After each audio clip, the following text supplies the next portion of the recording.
Afrika sanibonani.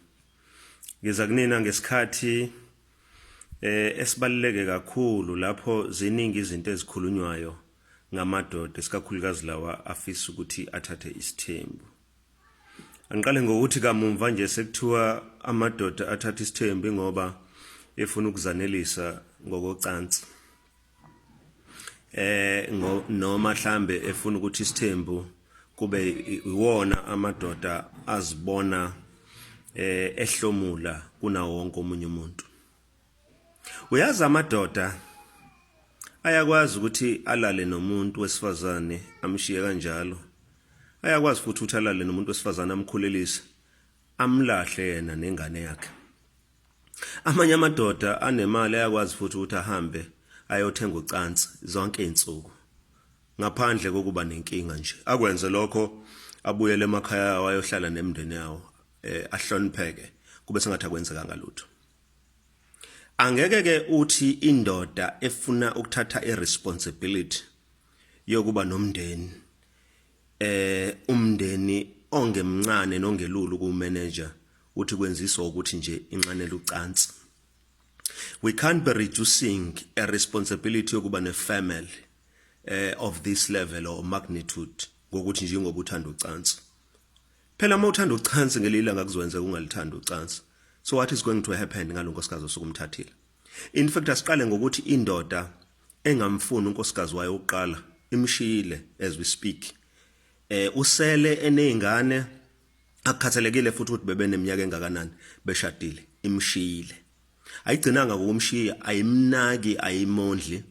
Yahamba leyo ndoda yayothatha umunye unkosikazi because ayisithandi isithembu. So mawuthi ke leyo ndoda ingoba ufuna ukuzanelisa ngokucansi should fela ngabe ehleli naye yenza ucansi naye zonke izinsuku.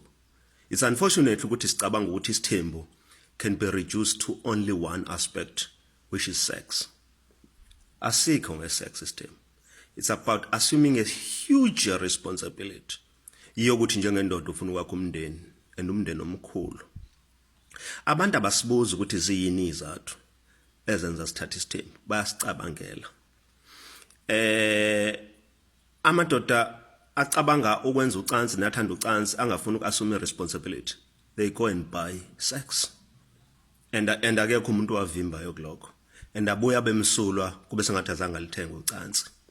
Kodwa amadoda afuna ukusuma a responsibility, a permanent responsibility. Akakwazi uku-influence ucansi. Ngoba sometimes ucansi liyaphela uthando lalo. So ukwazi ukuhlala nomuntu uthando locansi lingasekho bese uthi niyaqhubeka. Kodwa when uthi ufuna ukuthatha a permanent responsibility yokuthi umuntu abe sempilweni yakho is bigger than lento leni icabangayo. And the other thing esenza iphutha ngayo eyokucabanga ukuthi kukhona into engenziwa abantu besifazana ukubamba amadoda ukuthi mhlawumbe indoda ihlale nawe mangabe ngasakufuni. There is nothing whatsoever ongayenza ukuthi indoda uthi uyayibamba uthi ayihlale nawe mangabe ngasakufuni. Ubona indoda yakhe ihleli nawe ingoba iyathanda ukuhlala nawe. Buza ungacabanga ukuthi wonke labantu besifazane abashuya amadoda ingoba bengasile emakhanda noma ingoba beyizilima. No, ingoba amadoda abo they took a decision yokuthi ayabathanda and they respect that decision. And fanele siwashayile izandla lawo madoda akhona caring for their wives, for their families and their children. And kunento something good eyenziwa yilabo bantu besifazane ukucomplimenta lawo madoda. Khumbulani ukuthi isithembu thina asazi ngoba sibhalwe phansi noma senze research noma sisi-act. La kuthiwa mase kuthiwa cut bese siyayeka ukuba nesithembu siphile enye impilo. No, this is our lives. Siyayiphila lento asiyibhalelwanga umuntu ohleli somewhere ocabangayo ukuthi lento isho ukuthini kuthina. Siyezwa nje abantu bethi no isithembu saqala kanjani. In fact kwangeyona into yethu kwakuyinto yabantu bakamthembu wara. Let me tell you something. Thina la eNingizimu Afrika manje siyizwe libizwa ngezwe lamakholwa lamaKristu. Mungangibuza ukuthi obani laba abafaka ubuKristu kuthina ungamangala. So kusho ukuthini lokho kufanele sithi namhlanje asisewona amaKristu ngoba ubuKristu bafika nabanye abantu. No, sidlulile lapho. Sisekutheni lempilo le ikhona iya exista. And ishwa elikhulu kakhulu elokuthi sicabange ukuthi ayikho lento sifuna ukuyinyathela ngezandla. Sifuna ukunyathela ngezinyawo, mhlambe senze sengathi no lempilo le ayikho. Kahle kahle kuyiqiniso ukuthi akuyena wonke umuntu ongaba nesithembu. Iqiniso singeke siliphike lo. Akuyona yonke indoda emphakathini engaba nesithembu.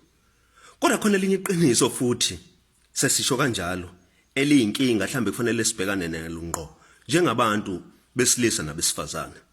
Ukuthi njengoba amadoda eqhubeka ezalisa izingane engazondli, ebeshadile, enabanye abantu abathandana nabo, fanele kwenzakaleni ngalezo zingane. Sichazeleni kwenzela ukuthi sibe seqinisweni singathi hey no lento iyahlukumeza ngoba this is an opportunity for everyone ukuthi abe ne family responsible. Enye into esoyikhalela sothi hey kunezingane ezikhulisiwe ezingenabo obaba so as must assume ama role ukuthi sidlale a fatherly role and so on and so on. But kuzowenzeka kanjani uma ngabe thina siqhubeka sithi kungcono ukuthi abantu baqonywe babe nabantu abathandana nabo singazi ngoba sibalekela ukuthi asenzeni ama proper families. Mina angisho ukuthi wonke umuntu akathatha isithembu, kodwa ngithi ngizimisele uma ukuthi umuntu uyabona ukuthi isithembu uyasifuna futhi uyasithanda ukuthi simsize kulokho. Uyazi mhlambe ingaba ngcono lento mangase sisiregulate nasisithembu njengalabo benkolo yamaMuslim ukuthi aweqi ngaphezulu kwabafazi abangaka and futhi fanele abafazi bakho balingane nezinto bathengela zona zifane kwenzela ukuthi singazigcini sinenkinga kangaka. Yonke indoda eza kumina ethi ifuna ukuthatha isithembu nginombuzo engiwubuzayo ukuthi isiyamthanda unkosikazi wayo. Angifuni indoda ithi izothatha isithembu ngoba ingasamfuna unkosikazi wayo. Angifuni indoda ehluleka umuzi wayo ithi izothatha isithembu ngoba lokho kungcolisa isithembu. Ayikho into enebhadi njengesithembu ngoba siqala sone umnikazi wazo lo othi uyasithanda. Lo muntu nje uthi ufuna ukwenza isithembu uyena oqala sona. Akagcini futhi ngokusona. Uphinda athi esesonile yena axabane nalo muntu afuna ukuthi benze isithembu na. Athi sexabane naye, xabane namalungu omndeni, xabane nabo bonke abantu. Okusempeleni isithembu wona ungonanga. Kusuka ngisho umuntu ongasazi isithembu. Uyazi besinengcindeze enkulu kanjani thina abantu abafuna ukuba nesithembu kusetshenziswa iBhayibheli. Kwenziwa sengathi isithembu siyisono.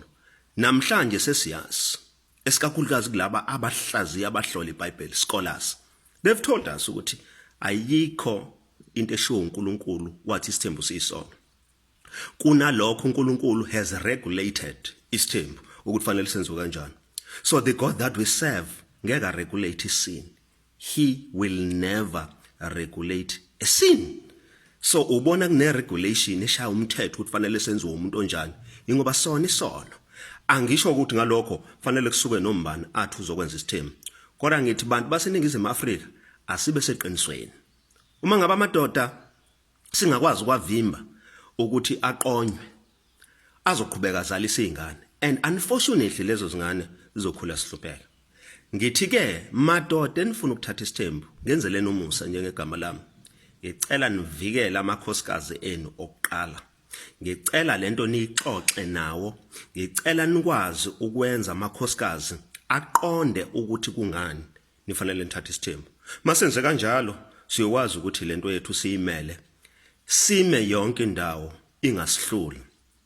Bangakhuluma ke abanye abantu mhlambe bona bekhuluma from iposition ye research noma iposition yokucabanga. And abanye abantu abasibulele kakhulu ukuthi namhlanje ubona isithembu sibe into engathi ayilungile. Yilabantu laba basenzile before us. Basingcolisile isithembu. Manje nombani usecabanga ukuthi isithembu singcolile. Uma umuza ukuthi hey mina isithembu sangihlukumeza isithembu senza ukuthi no, ingakho namhlanje sinale conversation. Kwenzela ukuthi lobo buhlungu nalobo mzima odlule kubona sibuqede.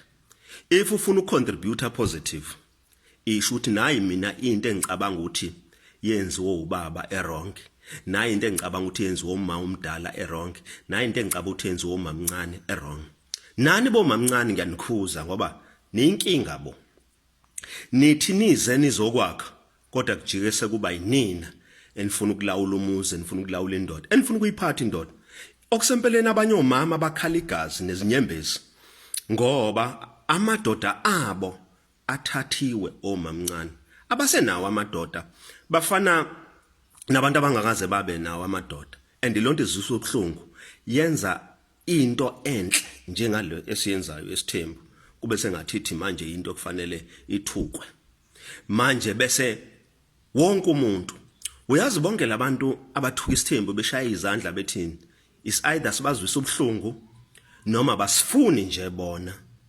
Kodwa uthi ngikutshele enye into abangeke bakwazi ukuyenza, abakwazi ukuvimba ukuthi isithembu sibe khona ngoba noma singangabi semthethweni kodwa lamadoda esibhekene nawo ayasenza isithembu. Manje mina ngifuna sikhuluma on the basis zeqiniso nereality yokuthi kwenzakalani, singakhuluma on the basis of hatred. Uyamuzwa nje umuntu ePaul ukuthi hey gcwele intukuthelo neanger, mhlambe wahlukunyezwa indoda ethize ikona esekhuluma kanje, mhlambe wabhalelwa umuntu uthizeni ongasazi isithembu wa act isithembu wabona ngathi no yiyo le, so uyambona indlela akhuluma ngayo ukuthi hey imlimazile lento. Cha, into ehloniphekile le, into esazoba khona okwethu ukuthi asingeneni kuyona, silekelele ekutheni yenziwe ngendlela engeke izehlukumeza abantu besifazane. Bese lithi lami lokugcina, ngiyacela ukuthi njengoba sikhuluma singakhulumi ngentukuthelo ngoba ngesikhathi abantu nilwa nabo ngentukuthelo kungathi nibafaka umlilo niyabaqhuquzela ukuthi bayenze into. Uma senze kanjalo noma ngabe buphi umzimba esibhekene nabo sizobunqoba, esikakhulukazi njengoba abantu abaningi bekusona lesi simo.